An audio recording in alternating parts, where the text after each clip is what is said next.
जगदलपुर की सड़कों पर घूम रहे आवारा कुत्तों का आतंक कम होने का नाम नहीं ले रहा है। स्ट्रीट डॉग्स की बढ़ती संख्या के कारण कुत्तों के काटने के मामले में भी तेजी आ रही है। लोगों ने बताया कि वार्ड के कुछ लोग उन्हें खाना खिलाते हैं, इसके बाद भी ये कुत्ते आने जाने वाले लोगों पर हमला कर देते हैं। अगर कोई कॉलोनी के अंदर कुत्तों को खाना खिलाने का विरोध करता है तो पशु प्रेमी विवाद करते हैं। मोहल्ले में बच्चों को घर से बाहर भेजने में भी डर लगता है।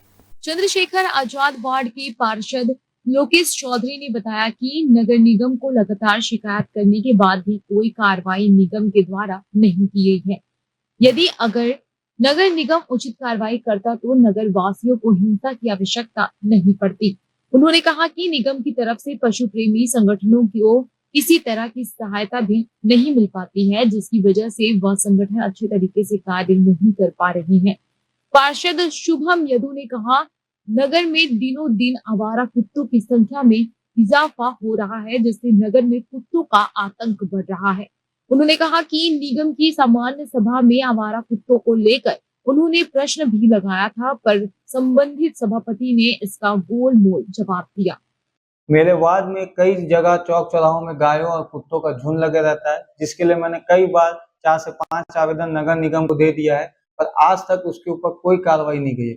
वार्ड वासी परेशान हैं और डरे हुए हैं। छोटे छोटे बच्चे खेलते हैं। कई बार कुत्तों के द्वारा उन पर हमला भी किया गया और अभी कुछ दिन पहले ही देखा गया कि कई वार्डों में कई घर परिवार वाले लोग अपने बच्चों को बचाने के लिए कुत्तों के ऊपर हमला करके उन बेजुबानों को भी मार रहे हैं। पिछले कई सालों से ये समस्या देखी जा रही है कि कुत्तों का आतंक वार्ड में, शहर में और गलियों में बढ़ता ही जा रहा है।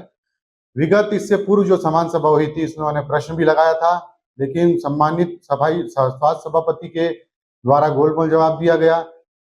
मेरा एक ही प्रश्न है नगर निगम प्रशासन महापौर जी से कि इसकी जिम्मेदारी कौन लेगा? अगर हमारे परिवार के ऊपर कुत्तों का हमला होता है या हमारे ऊपर होता है, तभी ये जानकारी, तभी ये क्या हम जिम्मेदारी लेंगे इसका? आम जनता का क्या होगा? बच्चों को काट देगा कुत्ता तो उससे क्या होगा?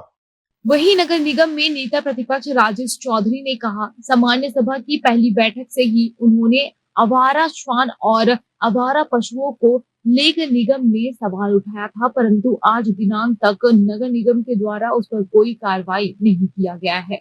उन्होंने कहा कि नगर निगम में यदि आवारा कुत्तों पर कोई कठोर कार्रवाई नहीं की तो पूरे वार्डों के जन्म समूह के साथ कांग्रेस पार्टी आंदोलन के लिए बाध्य होगी। आवारा पशु और आवारा श्वान के लिए हमने पहले सामान्य सभा से इस मुद्दे को उठाया है और हमारे सम्मानित पार्षद शुभम यदु के द्वारा सामान्य सभा में क्वेश्चन भी लगाया था।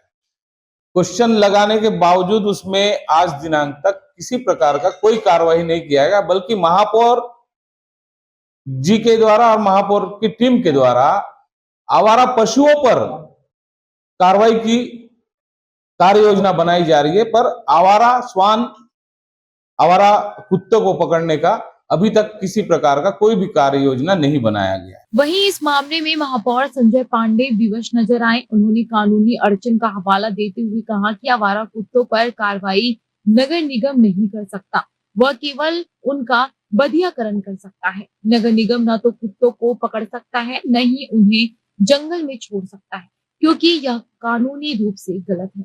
महापौर संजय पांडे ने आवारा कुत्तों की समस्या को गंभीर तो माना, परंतु कार्रवाई के नाम पर विवश नजर आए। नेता प्रतिपक्ष जी बहुत गंभीर चीज को उठाए हैं, लेकिन मतलब नेता प्रतिपक्ष को यह भी सोचना चाहिए कि 9 साल उनकी सरकार थी, उन्होंने कुत्तों को संख्या कम करने के लिए कोई काम किया है क्या? सिर्फ राजनीतिक बयानबाजी देने से नहीं सुलझेगी ये समस्या। ये समस्या बहुत गंभीर है और नगर निगम जगदलपुर में इसमें गंभीर है, परंतु नियमों के आधार पर नगर निगम जो कुछ कर सकता है वो एकमात्र उनका बधियाकरण कर सकता है। ना हम कुत्ते को पकड़ के कैद कर सकते हैं, ना कुत्ते को पकड़कर कहीं और छोड़ सकते हैं। समाज सेवी संस्थाएं हैं, इन समाज सेवी संस्थाओं से अनुरोध कर रहे हैं कि वो कुत्तों को पकड़ें